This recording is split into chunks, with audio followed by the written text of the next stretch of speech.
আসসালামু আলাইকুম, আশা করি সবাই ভালো আছেন। তো এখন আছি বরিশালের লঞ্চে। এখন আমরা যাচ্ছি বরিশাল। তো এখানে কিছু র্যান্ডম মানুষকে কিছু প্রশ্ন করব যে গ্রাম নাকি শহর, তার কাছে কোনটা বেশি ভালো লাগে। তো এখন কিছু মানুষকে প্রশ্ন করব যে গ্রাম ভালো লাগে নাকি শহর ভালো লাগে। আলহামদুলিল্লাহ, দুইটাই আমার কাছে ভালো লাগে।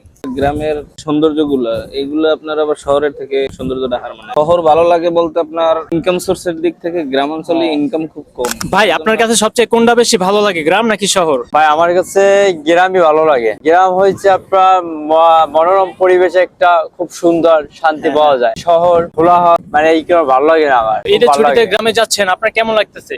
যে খুব ভালো লাগতেছে ভাই। এই যেখানে কাজ করেন সেখান থেকে আপনার ছুটি কয়দিন দিয়েছে? সপ্তাহ ছুটি ভাই। এক সপ্তাহ ছুটি দিয়েছে। তো এক সপ্তাহ পর যখন আপনি শহরে আসবেন তখন আপনার অনুভূতি কেমন হবে? হয়তো খারাপ লাগবে, কেন ভাই শহর থেকে গেলে এই গ্রামে মানে একটা খারাপ আসার যাওয়ার টাইপে ভালো লাগে আমাদের কাছে, কিন্তু আসার টাইপে খুবই খারাপ লাগে। ও আচ্ছা, ঠিক আছে, আপনাকে অসংখ্য ধন্যবাদ। আপনার কাছে সবচেয়ে কোনটা বেশি ভালো লাগে, গ্রাম নাকি শহর? আলহামদুলিল্লাহ, দুইটাই আমার কাছে ভালো লাগে। কিসের জন্য ভালো লাগে?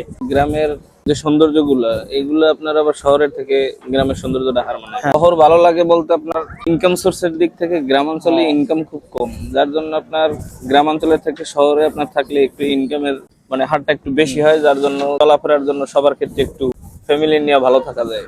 আর গ্রামাঞ্চলের ভিতরে আপনার দেখা যাইতেছে সৌন্দর্যের দিক থেকে খুবই ভালো। চাষাবাদ করলে তাইলে খাওয়া দাওয়া করলে মোটামুটি ভালো থাকা যায়, তবে চাষাবাদের জন্য জমি জমা থাকা প্রয়োজন আছে। তার মানে আপনি বলতে যাচ্ছেন আপনার কাছে গ্রাম শহর দুইটাই ভালো লাগে। জি। গ্রাম ভালো লাগে, আপনার গ্রামে রয়েছে শান্তি, জি। আর শহরে রয়েছে ইনকাম সোর্স। তো আপনার কাছে দুইটা ভালো লাগে। ভাই আপনার কাছে সবচেয়ে কোনটা বেশি ভালো লাগে, গ্রাম নাকি শহর? অবশ্যই গ্রাম। কেন ভালো লাগে গ্রামটাকে? গ্রামের আবহাওয়া অনেক সুন্দর, প্রাকৃতিক আবহাওয়া। তারপরে যে ঢাকায় তো কোলাহল জ্যাম, অনেক গ্যাদারিং সমস্যা আছে। ঢাকা শহরে মুক্ত বাতাস পাওয়া যায় না। গ্রামে গেলে অবশ্যই নদী নালা আছে, তারপরে অবশ্যই আরো অনেক ফিচার গুলো আছে, যেমন ঢাকা শহর খেলাধুলা করার মাঠ নাই, দেশে খেলাধুলার মাঠ আছে। অবশ্যই গ্রামের প্রাকৃতিক ফিলই অন্যরকম, ঢাকায় কোনোদিন এগুলা মিলবো না। আপনি এখন যে ঈদের ছুটিতে বাড়িতে যাচ্ছেন, আপনার অনুভূতি কেমন হচ্ছে? আমার অনুভূতি অবশ্যই ভালো হবে। আমার বাপ মার সাথে ঈদ করতে পারবো, ভাই বাগার আছে, বন্ধু বান্ধবের সাথে আড্ডা দিতে পারবো।